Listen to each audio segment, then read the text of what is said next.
This is a PSA. Stop running through yellow lights. You're going to end up crashing. Today we're talking about yellow flags in relationships. Go ahead and cue my theme music. Hey Rebel, welcome to Untoxify Your Relationship. Here we will talk about all things healthy and how to get that toxic mess out of you and your partnership. I'm your host, Melissa Webb, a practicing licensed mental health therapist with 10 years experience. All right, let's go ahead and hop into it. If you have not already voted for Untoxify Your Relationship for Best Faith-Based Podcast in the Women in Podcasting Award, please do so. Go ahead, hit the pause button, go and vote, and then come back because we're going to be here. Please vote. I'm hoping to win, and it will be thanks to you all, to everyone that has voted and has listened to the show. Now that I got that out the way, let's talk about yellow flags. So I see a lot of people who run through yellow flags. Yellow flags remind me of yellow lights. I live in St. Louis City, so yellow lights in the city mean keep going. It's like we don't stop. It's like, yeah, it's a green light. Yellow and green are the same. People try to fly through it. They speed up and just keep going.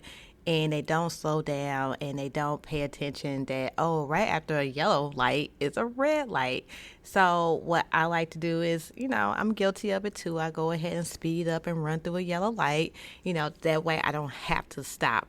But this is really how yellow flags work. Yellow flags are there to say, hey, this is a warning. Like, you probably should slow down and really pay attention to what's happening and what's about to happen.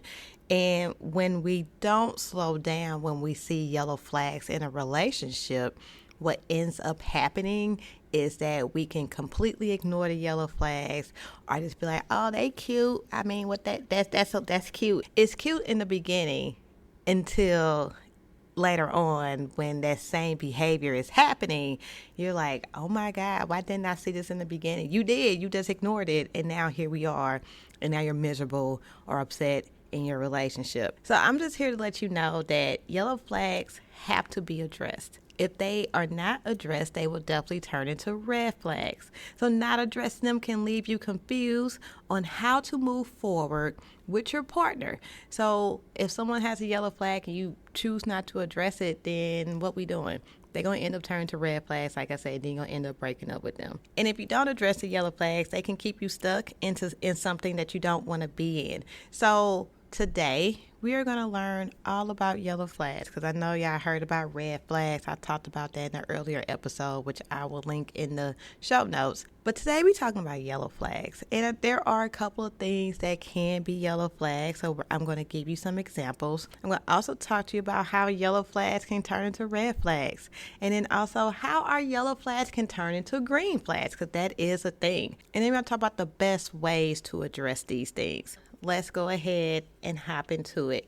Yellow flags are behaviors or characteristics that you want to keep an eye on. They are not necessarily deal breakers, but they are definitely warning signs. If we're not addressing the yellow flags, they can definitely turn into something bigger. So I guess the question is, how do you know if something is a yellow flag? Well, that's anything that make you give a side eye or it may make you say, wait a minute now, hold up, like, I don't know if I want to sign up for that, right? It's anything that, makes your body feel like, I just don't know about that, right? So that means that yellow flags are super subjective.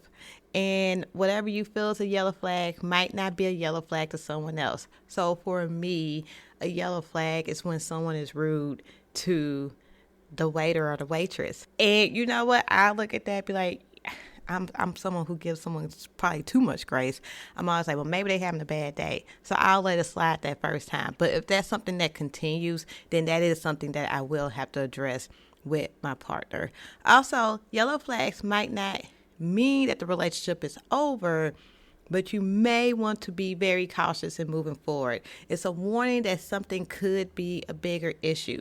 So like I said, if I see someone being rude to a waiter or a waitress, I know that can turn to a bigger issue. Like, that's just how you treat people, right? That's how you treat the people around you because we don't want to be mean to the help. Like, what are we doing? So that lets me know that's something I need to watch. And if it continues, of course, I'm going to address it. And then I'm going to go from there, because if they don't want to change their behaviors, then that means that I need to do something to change the relationship, which probably means I'm going to break up with them, because I don't have time to be dealing with people who is mean to waiters and waitresses. I actually dated someone who did that, and I was so like, how could you treat this person like that? Looking back, he treated me the same way. So we don't want to be with people who treat other people wrong. So that's just my little caveat, because I've done it. Don't do it. It's a warning. Don't do it. You find out what your yellow flags are by knowing what your red and green flags are. This goes back to the dating plan that I always talk about. Your needs are your green flags that you look for in a person, and your non-negotiables are the red flags that we're avoiding. The yellow flags fall somewhere in the middle, right? So if your green flag is you want someone to respect you, your red flag is someone who's disrespectful to their mama. Maybe in the middle is someone who's disrespectful to waiters and waitresses, right? So you have to know what your needs are and what your non-negotiables are in order to gauge what's a yellow flag for you. So here are some examples of yellow flags. Number 1, they want to spend all their time with you from the beginning. Yes, I get we're meeting each other. We looking at each other's eyes. We're like, oh my God, I like you and I can't get enough of you, right? In the beginning. However, that can lead to too much dependent, which can go into codependency. Another example is he has no friends or she has no friends. That means that they may not have the ability to keep healthy relationships. I've been in a relationship with people who didn't have friends. And at first it's like, oh, okay, maybe they just busy and, they just don't have time for people. No, they literally did not have healthy relationships. So this is a real thing, especially if they're adamant about not having friends or family members around them. That to me for me, that's a red flag. For other people, that may be a yellow flag. Another yellow flag can be unwillingness to compromise. Does not want to respect your boundaries. For me, that's a red flag, but for others, that can be yellow. Has a history of failed relationships. That means as you keep digging deeper into their past relationships, either with romantic partners or even family members, then you can start to see, like, is there a pattern? Is it you or is it them, right? So them not having healthy relationships with others, or having a history of failed relationships, rather, that can definitely be a yellow flag. They're not close to their family. Again, you can dig deeper into this and figure out if it's yellow or if it's actually green, because some people might not be close to their family due to, toxic situations that has happened, like physical abuse, sexual abuse, neglect, things like that. That's totally understandable. But if they mad at their mama because mom forgot to buy their favorite cereal one day, then yeah, we need to look a little bit closer at that, and that is definitely a yellow flag. Oh, that's my favorite. Angry towards ex or talking bad about their ex. That means they may have some resentment. If they have resentment towards that person, guess what? Everything they did, they're going to throw on you. It's going to be, yeah, you acting just like my ex. Whoa, hold up, bruh. That is not what we signed up for, because at the end of the day, you are your own person. And if someone is saying you're acting just like fill in blank, then we may need to take a step back and really evaluate if this is a relationship that we need to be in. Another one is they have no hobbies or they have no interests. I'm concerned if you don't like anything or you're not interested in anything, because that's weird, or you don't have a hobby, because that's weird. Like, who doesn't have a hobby? The article I read when I was doing some research when this came up, it said because they maybe have a lot of anxiety or depression. And I was like, oh, okay, that makes sense. That may be a yellow flag for someone, because at the end of the day, if they have mental health issues, of course they can go get help, and then that can turn into a green flag because they end up, working on their anxiety, depression, and then they end up liking things, right? But if you have someone who's unwilling to get the help that they need, or unwilling to have a growth mindset and want to, explore other things as far as interests and hobbies, that can be a huge issue, especially if you're a person that's an outdoorsy person, you love to do all these things, and this person just like, I don't like to do nothing. That ain't gonna work, right? That's definitely not gonna work for you. So how do these yellow flags turn into red flags? Well, we know red flags are more serious. They're deal breakers, right? They are our non-negotiables. So red flags can be disrespect, abuse. Shoot, a red flag can be smoking, right? Because if someone I'm dating and they smoke, that's gross to me and I can't do it. Smoking for someone else may be, yes, that's right up their alley. But for me, like a deal breaker for me is like smoking or if they drink too much, right? So these are things that you cannot tolerate. Again, I talked about how our non-negotiables are the things that we're allergic to, the things that we need an EpiPen for if they were to get into our system or if we were to be around them. So what we don't want to do is use an EpiPen too much. So we need to know what it is that we're allergic to and what we cannot tolerate, because if those things are around us, then they can be harmful. So we need to really know our red flags and our deal breakers. Yellow flags can turn to red flags when we don't sit down and discuss the issues, or we ignore the yellow flags. Kind of like how I talked about in the beginning, when we're driving and that light turns yellow, you're like, well, let me just push on this gas pedal so I can go ahead and fly through this yellow light. That's what happens sometimes when we see yellow flags. We're like, oh, it's yellow, but he cute, so I'm gonna keep on driving. I'm gonna drive really fast through this intersection and just hope that I just don't see it anymore. When in reality, if we are not addressing things that make us go, I don't know, bruh, or we giving side eyes to people and we're ignoring those things, one, we're doing a disservice to ourselves, because at the end of the day, we know we feel some type of way, and not addressing that feeling is a disservice to you. And then two, we're doing disservice to the relationship, because if we do feel that way and we're not addressing it with our partner, even somebody who you think you can see your future with, and you just like, but it's this one thing and I really don't want to talk about it because we may break up. Yeah, get over that, because breaking up is probably the best thing that may happen to you, because if it's worth it or if it's meant to be, they will always come back. So I always say address it. Have the tough conversation, or as my friend like to say, have courageous conversations around the things that bother you.